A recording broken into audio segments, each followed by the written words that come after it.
नमस्कार, आप देख रहे हैं प्रॉपर्टी प्लस। मैं हूं दीपक यादव। अपने इस शो में हम घर खरीदारों की बात को मजबूती के साथ उठाते रहते हैं और इस बार भी एक ऐसी रियल एस्टेट कंपनी की मनमानी का जिक्र करने जा रहे हैं जिसका नाम सुनकर आप भी हैरान रह जाएंगे। दरअसल मामला है ग्रेटर नोएडा के सेक्टर 27 का। प्रोजेक्ट का नाम है गोदरेज गोल्फ लिंक। 4 लाख वर्ग मीटर से बड़े इस प्रोजेक्ट में 300 के आसपास विला हैं। एक विला की कीमत शुरू होती है करीब 3.25 करोड़ रुपए से। पूरी तरह से तैयार हैं, बिक चुके हैं और घर खरीदारों ने 90% रकम अदा कर दी है। इतना कुछ सुनकर आपको लगेगा कि सब कुछ ठीक है, लेकिन आगे की कहानी चौंकाने वाली है। दरअसल कई फेज में बन रहे इस प्रोजेक्ट के पहले फेज को 2021 में पूरा होना था। प्रोजेक्ट पूरा हो भी गया है, लेकिन ओसी नहीं मिलने के चलते घर खरीदारों को पोजीशन नहीं मिल पा रहा है। लोग ईएमआई भी दे रहे हैं, किराया भी दे रहे हैं और कब तक घर मिलेगा किसी को नहीं पता। इस पर नोएडा अथॉरिटी से भी मैंने बात की, गोदरेज प्रॉपर्टीज को ईमेल किया, उनका बयान भी आया है, आपको सुनाएंगे। लेकिन पहले बात करते हैं उन लोगों से जो इस प्रोजेक्ट के सबसे अहम किरदार हैं, दिक्कत से जूझ रहे हैं।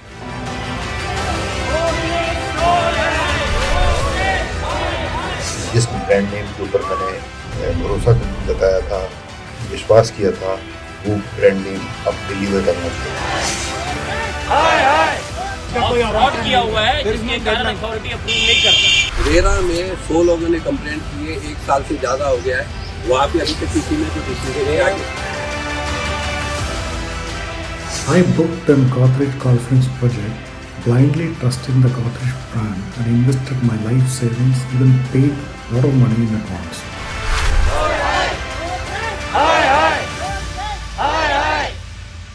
हमारे साथ कुछ मेहमान हैं इस मामले पर बात करने के लिए, उनसे आपका परिचय कराते हैं। हमारे साथ रवि सिन्हा हैं, सीईओ ट्रैक टू रियल्टी। हमारे साथ अभय उपाध्याय हैं, प्रेसिडेंट एफपीसीई, जो कि घर खरीदारों का संगठन है और सदस्य हैं रेरा की सेंट्रल एडवाइजरी कमेटी के।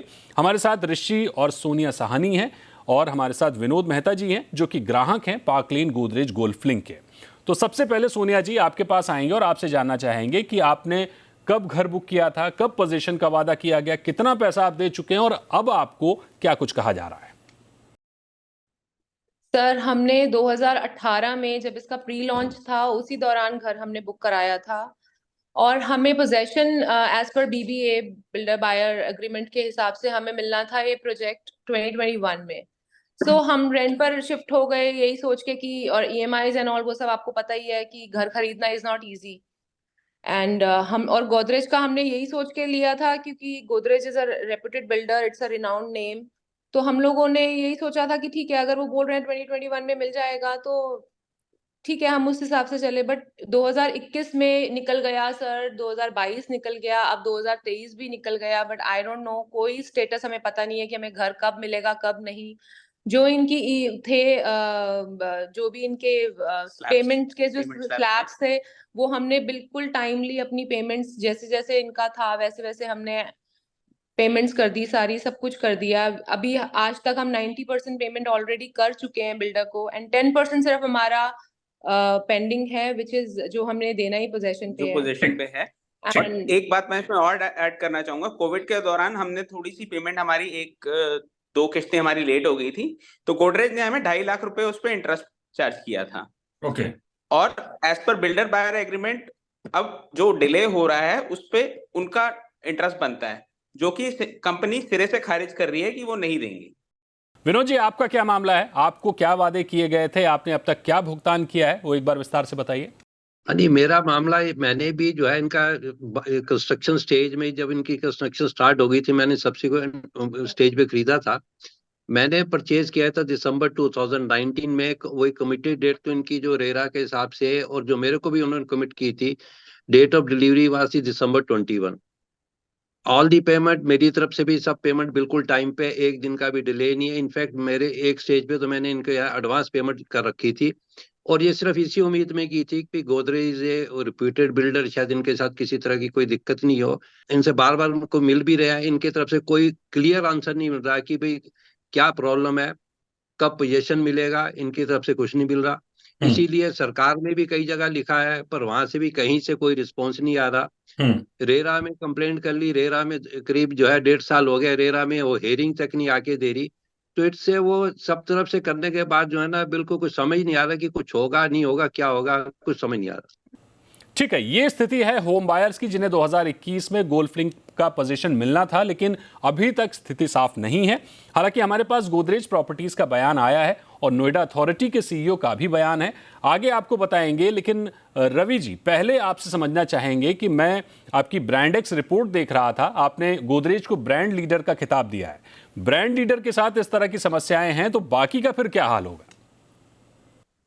गोदरेज हमारे लेटेस्ट रिपोर्ट में ब्रांड लीडर नहीं रह गई है।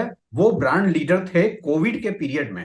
और कोविड के पीरियड में क्या हुआ था कि उस समय के जब सारे मेजर ब्रांड्स बिल्कुल स्टैंड स्टिल पे आ गए थे, तो गोदरेज ने एक स्कीम निकाला था 2080 कि आप 20% पेमेंट करें और 80% पोजीशन पे करें। उससे मार्केट में उनका एक बहुत पॉजिटिव मैसेज गया था। लोगों को लगा कि ये एक ऐसी कंपनी है जहां पे डिफॉल्ट नहीं होंगे, क्योंकि वो हमारा पैसा अपफ्रंट नहीं मांग रहे हैं। लेकिन पिछले 2 सालों में हमारी रेटिंग में वो लगातार नीचे आए हैं। और ये कहना गलत नहीं होगा कि उनकी ब्रांडिंग का जो सफर है वो ऊपर से नीचे की तरफ जा रहा है। आपने यहाँ पे एक प्रोजेक्ट के 2 बायर को बिठाया है, मेरे पास उनके मल्टीपल प्रोजेक्ट से कंप्लेंट्स आ रहे हैं। सबसे बड़ी बात यह है कि गोदरेज प्रॉपर्टीज का जो मैनेजमेंट है वो इतना एरोगेंट है कि वो अपने बायर से बात तक करना जरूरी नहीं समझता है। सबसे बड़ी बात है जो आपको उनके पेन पॉइंट को अगर समझना है तो उनके बिजनेस मॉडल को देखना पड़ेगा। हम जिस चीज को, एक एवरेज बायर जिस प्रोजेक्ट को गोदरेज नाम सुनकर खरीदने जाता है, मेजोरिटी ऑफ प्रोजेक्ट्स जो है वो गोदरेज का नहीं है, वो एक लोकल प्लेयर के साथ जेवी-जेडी मॉडल पे काम हो रहा है। और जब गोदरेज जैसा एक बड़ा ब्रांड अपना उनको नाम देता है तो उनका जो बैगेज होता है वो गोदरेज पर शिफ्ट होता है। ज्यादातर प्रोजेक्ट्स ऐसे हैं जहां पे ये कहने में मुझे कोई हिचक नहीं है कि उनका जो लोकल पार्टनर है वो बहुत ही शेडी बैकग्राउंड का है। गोदरेज मैनेजमेंट एक अपने आइवरी टावर में ऊपर से बैठकर चीजों को देख रहा है, वो ग्राउंड लेवल पर जाकर बायर के पेन पॉइंट्स को नहीं समझना चाह रहा है। और यही वजह है कि जो गोदरेज प्रॉपर्टी हमारी रेटिंग में 2 साल पहले नेशनल ब्रांड लीडर बने थे, वो लगातार नीचे की तरफ जा रहे हैं। ठीक है, अभय उपाध्याय जी, आपके पास आने से पहले आपको बता दें कि गोदरेज प्रॉपर्टीज ने हमें अपना जवाब भेजा है। आपको दिखाते हैं, ये टीवी स्क्रीन पर आप देख सकते हैं। उन्होंने अंग्रेजी में अपना पक्ष रखा है, आप पढ़ सकते हैं। तो ये पूरा उन्होंने जो जवाब भेजा है आप खुद पढ़िए, आप खुद समझिए कि वो कहना क्या चाह रहे हैं। हालांकि हम उसको ट्रांसलेट करें, उससे बेटर है कि आप सीधा साधा सवाल जो उन्होंने भेजा है वो पढ़िए। तो ये जवाब आया है गोदरेज से हमारे पास। अभय जी, आप हजारों होम बायर्स का नेतृत्व कर रहे हैं, आपका क्या रिएक्शन है इसको लेकर? दीपक जी, बहुत अच्छी हमको सामने जो मिल रही है, इसमें कई चीजें निकल के सामने आ रही हैं।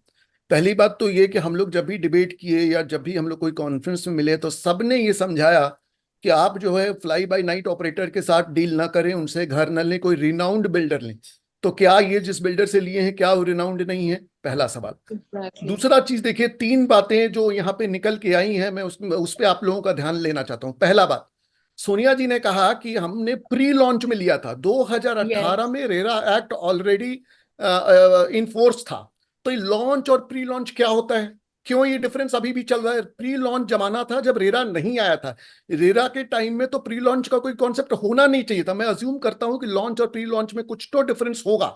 और वो डिफरेंस क्यों था? रेरा अथॉरिटीज क्या कर रही है जब आज भी उनके रहते हुए भी प्री लॉन्च हो रहा है? तो क्यों हो रहा है? प्री लॉन्च का मतलब जितना मैं समझता हूं कि उसमें कई चीजें, कई जो रेरा की रिक्वायरमेंट है वो मीट नहीं की गई हैं। मैं डिटेल में जाना नहीं चाहता क्योंकि उन्होंने प्री लॉन्च बोला, तो मैं अज्यूम करता हूं कि वो डिफरेंस होगा। दूसरी बात, इन्होंने कहा अभी सोनिया जी के साथ जो साहब बैठे हुए, उन्होंने बताया कि उन्होंने 2.5 लाख रुपया इंटरेस्ट दिया। दीपक जी, मैं ये जानना चाहता हूं, मैं हर बार ये बात को उठा रहा हूं कि जब बिल्डर का कोई आप डिफॉल्ट करते हैं तो वो आपसे इंटरेस्ट तुरंत ले लेता है, लेकिन जब वो डिफॉल्ट करता है तो वो इंटरेस्ट आपको देगा या कि नहीं देगा, कि उसके लिए आपको कोर्ट जाना पड़ेगा। मैंने ये बात बार बार उठाई है, मैं फिर कह रहा हूं कि जब वो नेक्स्ट इंस्टॉलमेंट मैं तभी दूंगा जब तक वो मेरे को मेरे ड्यू इंटरेस्ट का क्रेडिट ना दे दे, या मेरे से वो इंटरेस्ट। तो आप 90% पैसा ले कैसे लिए जब आपका प्रोजेक्ट 5 साल डिले चल रहा था? दीपक जी, इस बात की जिम्मेदारी कहां तय होगी? कौन जिम्मेदार है इसके लिए? मैं इस बात को जानना चाहता हूं। आज अथॉरिटी यहाँ पे बैठी हुई है, रेरा आ गया है, ये सारे काम करते हैं जो कस्टमर को करना चाहिए, कस्टमर के लिए देखना चाहिए, कस्टमर के हित की रक्षा करनी चाहिए, उसको छोड़ के ये सब बिजी हैं। अब आप तीसरी बात पे मैं आता हूं, जो मेहता साहब ने कहा। मेहता साहब ने कहा कि 1.5 साल से डेट नहीं मिल रही है। आप बताइए, आज की डेट में रेरा में क्या इतने कंप्लेन हो गए हैं कि 1.5 साल तक किसी को डेट ना मिले? और अगर इतने कंप्लेन हो गए तो आप क्यों नहीं 2 शिफ्ट में काम कर लीजिए? आज हमारे नारायण मूर्ति साहब ने कहा कि अगर हमको इंफ्रास्ट्रक्चर प्रोजेक्ट कंप्लीट करना है तो हम 3 शिफ्ट में काम करें। तो आपको अगर रेरा को लगता है कि मेरे पास में इतने प्रोजेक्ट आ गए हैं, आप सारा काम, इतने कंप्लेन आ गए हैं, आप सारा काम कर रहे हैं, जो काम आपको बाद में नॉन प्रायोरिटी का है उसके लिए आपके पास समय है, लेकिन हमारे कोई कंप्लेनेंट को 3 महीना के अंदर उसके कंप्लेन को या 6 महीने के अंदर डिस्क्लोज कर दिया जाए, इसके लिए ये आपकी प्रायोरिटी नहीं है। तो मैं तो सीधा और सीधा रेरा अथॉरिटीज को कटघरे में खड़ा करना चाहता हूं। ठीक है, रेरा अथॉरिटी भी कटघरे में दिख रही है। अभय जी, हमने ग्रेटर नोएडा अथॉरिटी के सीईओ से भी बात की, उन्होंने क्या बताया आपको दिखाएंगे, लेकिन पहले मैं सोनिया जी आपसे जानना चाहूंगा कि पोजीशन के लिए आप जब गोदरेज के पास जा रहे हैं, उनसे संवाद कर रहे हैं, तो आपको क्या जवाब दिया जा रहा है?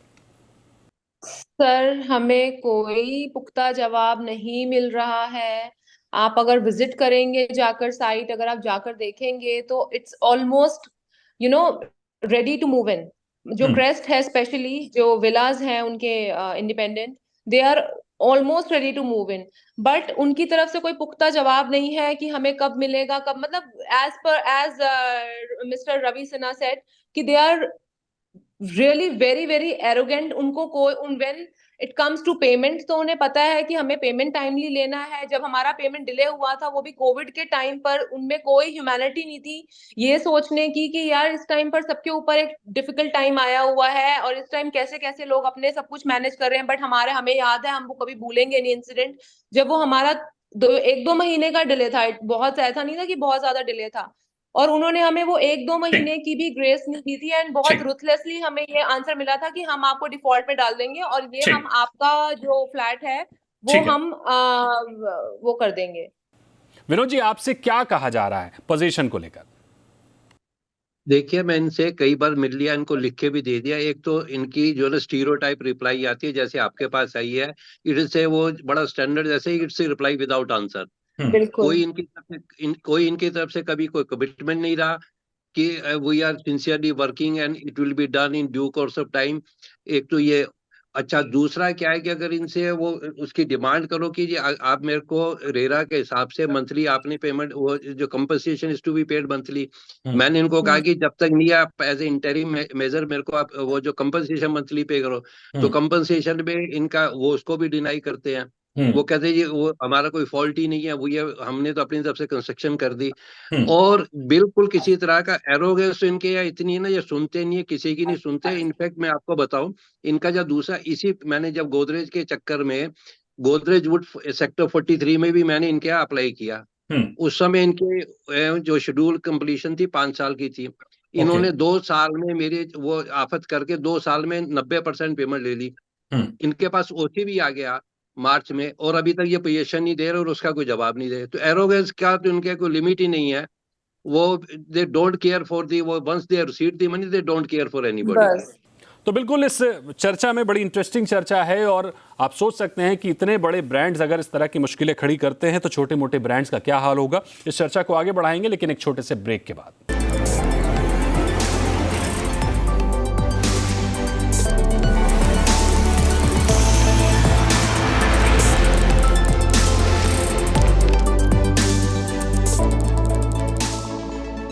वेलकम बैक, आप देख रहे हैं प्रॉपर्टी प्लस, और आज प्रॉपर्टी प्लस में हम बात कर रहे हैं ग्रेटर नोएडा के ग्राहकों की, जिन्होंने गोदरेज के प्रोजेक्ट गोल्फ लिंक में घर लिया था। 2021 में उनको पोजीशन मिलना था, अभी तक पोजीशन का आता पता नहीं है। ना गोदरेज प्रॉपर्टीज किसी तरह का रिएक्शन दे रही है ग्राहकों को, ना सरकार से किसी तरह का रिएक्शन मिल रहा है, ना नोएडा अथॉरिटी कोई रिएक्शन दे रही है, और ना ही रेरा से ही उनको कोई माकूल जवाब मिल पा रहा है। तो चर्चा को आगे बढ़ाते हैं और समझने की कोशिश करते हैं कि इसमें क्या कुछ हो सकता है और ग्राहकों का क्या कुछ कहना है। 90% पेमेंट लेने के बाद भी पोजीशन का आता पता नहीं है। इस बीच मैंने ग्रेटर नोएडा अथॉरिटी के सीईओ से बात की, तो उनका क्या कहना है कि सीएजी ऑडिट में कुछ आपत्तियां आई थी, उसके बाद उन्होंने आपत्तियों पर रिपोर्ट तैयार करके सरकार को भेज दी और सरकार से जवाब का, मार्गदर्शन का इंतजार कर रहे हैं। हालांकि इसमें कितना समय लगेगा किसी को नहीं पता है, क्योंकि घर खरीदार किराया भी दे रहे हैं, ईएमआई भी दे रहे हैं, लेकिन उनके सामने तैयार घर जो कि रेडी टू मूव है, उस पर तमाम कोशिशों के बाद भी कब्जा नहीं हो पा रहा है, कब्जा नहीं मिल पा रहा है। तो इस पर उनका कहना था कि हम कुछ नहीं कर सकते, सरकार के मार्गदर्शन के बाद ही कुछ होगा। यानी सच ये है कि किसी को नहीं पता कि इस पर क्या होगा। रवि सर, इसमें बताया जा रहा है कि गोदरेज के अलावा 24 और प्रोजेक्ट हैं जिनको ओसी नहीं मिल रही है। तो इसमें गोदरेज का फेल्योर है या फिर सरकार का फेल्योर है? उस पे आने के पहले मैं आपसे एक सवाल पूछता हूं।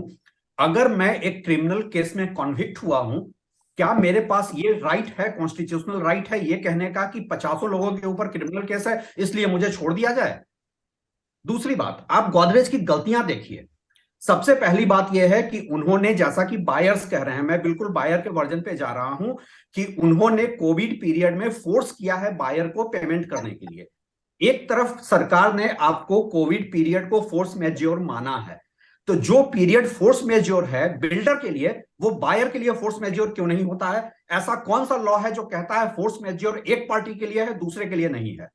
दूसरी बात, गोदरेज जो जस्टिफिकेशन दे रहा है वो एक स्टैंडर्ड जस्टिफिकेशन है कि हमने अपना काम कर दिया और हमने जाकर अप्लाई कर दिया ओसी के लिए। अगर आपके सारे पेपर इन प्लेस हैं, और मेरे पास ऐसे मल्टीपल एग्जांपल्स हैं जहां की बिल्डर ओसी के लिए अप्लाई करते हैं, उसके बाद अथॉरिटीज की तरफ से क्वेश्चन मार्क लगकर वापस आता है कि आपने ये काम पूरा किए बिना ओसी के लिए अप्लाई कैसे कर दिया।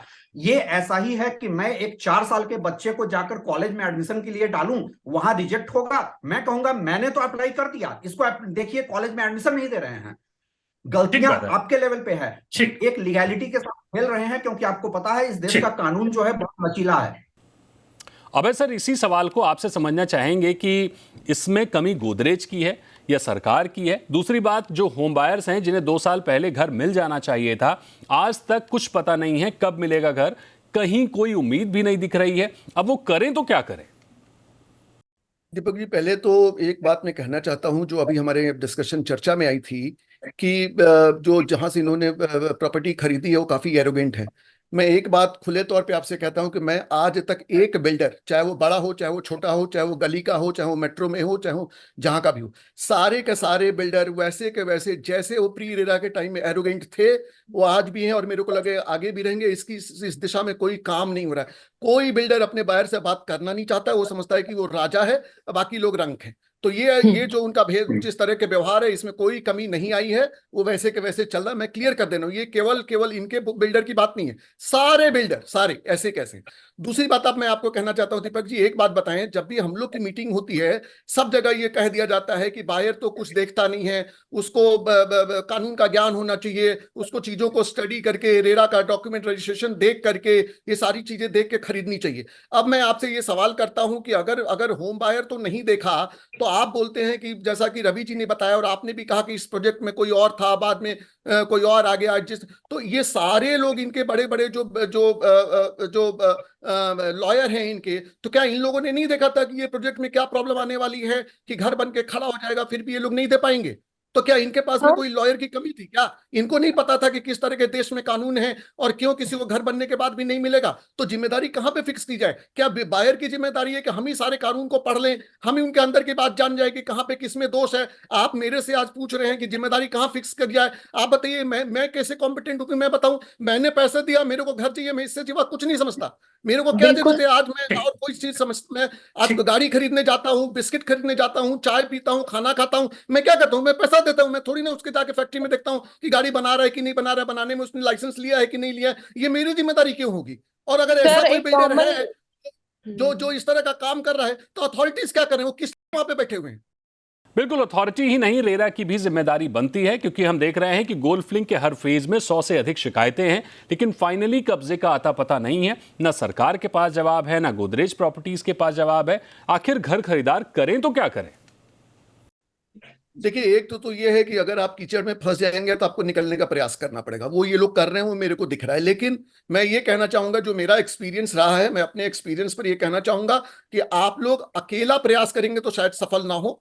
आप लोग एक ग्रुप बनाएं, ग्रुप के साथ में आपको लीगल कार्रवाई भी करनी पड़ेगी, प्रेस मीडिया में आकर के भी बात करनी पड़ेगी, आपको लेटर वगैरह, चिट्ठी वगैरह देनी पड़ेगी। और प्लस ये भी सोचिए कि किस तरह से जो अथॉरिटी की आपको लग रहा है कि जहां पे कमी रहेगी, उस अथॉरिटी पर कैसे प्रेशर बनाया जाए, सरकार के थ्रू बनाया जाए या कोई रिट पिटीशन करके हाईकोर्ट में बनाया जाए। तो आपके पास में देखिए, आप फंसे हुए हैं, आपको चारों दिशाओं में आपको अटैक करना पड़ेगा, चाहे वो आपका बिल्डर हो, चाहे वो अथॉरिटीज हो। तो आपके पास में यही रास्ता है कि आप प्रयास करें, हर तरह से लड़ाई करें। देखिए, आप फंस तो गए हैं, गलती तो आपने जैसे भी हो आपने की है, कब तक आप निकलेंगे इसकी कोई कोई तारीख नहीं बता सकता, कोई नहीं बता सकता, लेकिन आपका सर काम है अगर प्रयास सर करना। ये आप समझ प्रयास नहीं करें। आता कि अगर हमने किसी ऐरे गहरे नत्थू गहरे कोई मतलब XYZ बिल्डर को से अगर हमने फ्लैट खरीदा होता, फिर हम सोचते कि हमसे गलती हुई है, हम कीचड़ में फंस गए हैं, तो सारी बातें जस्टिफाइड थी। लेकिन अगर आप गोदरेज पे भरोसा नहीं कर सकते, आप बड़े नामों पे भरोसा नहीं कर सकते, तो आप किस पे भरोसा कर सकते हो?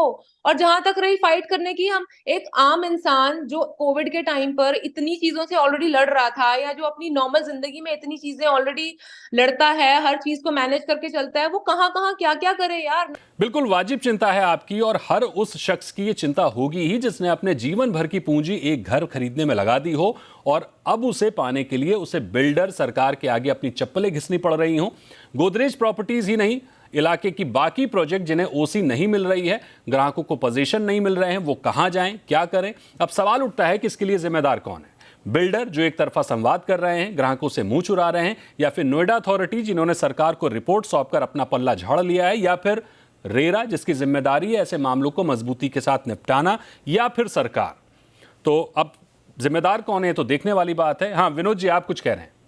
सिर्फ एक छोटी सी जो बात है, एरोगेंस की, देयर इज ए सोल्यूशन है। सोल्यूशन क्या है कि डीम्ड ओसी का प्रोविजन है, डीम्ड ओसी के बेसिस पे आप जो पोजीशन दे सकते हैं। सेक्टर 150 में बिल्डर ने पोजीशन दिया है, पर गोदरेज नॉट विलिंग फॉर इस चीज के लिए भी गोदरेज तैयार नहीं है। उनको कह दिया, वो उसके लिए तैयार नहीं है कि हमें डीम्ड पोजीशन दे दे। अगर बिल्डिंग तैयार है तो पोजीशन दे दें। बिल्कुल सही, इसमें यूपी रेरा अपना रोल निभा सकता है। अगर डीम्ड पोजीशन से बात बनती है तो लोगों को घर मिलना ही चाहिए और इस पर विचार किया जाना चाहिए। हालांकि इसमें हम एक और बात साफ कर दें कि हमारी मंशा किसी ब्रांड की छवि को खराब करने की नहीं है। तभी हमने आपको भी आमंत्रित किया था, गोदरेज प्रॉपर्टीज को भी आमंत्रित किया था कि अपने ग्राहकों का सामना करें, अपनी बात, अपना पक्ष रखें, लेकिन आप नहीं आए।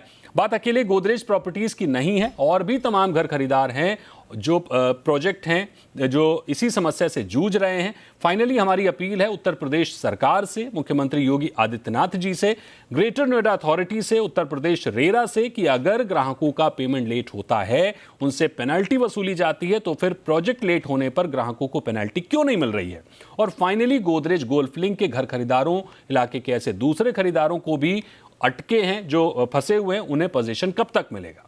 तो शो में शामिल होने के लिए रवि जी, अभय जी, विनोद जी, ऋषि और सोनिया जी, आपका बहुत शुक्रिया। प्रॉपर्टी प्लस में हम इस तरह के मुद्दे लगातार उठाते रहेंगे। आज के शो में फिलहाल इतना ही। आप बने रहिए जी बिजनेस के साथ। नमस्कार।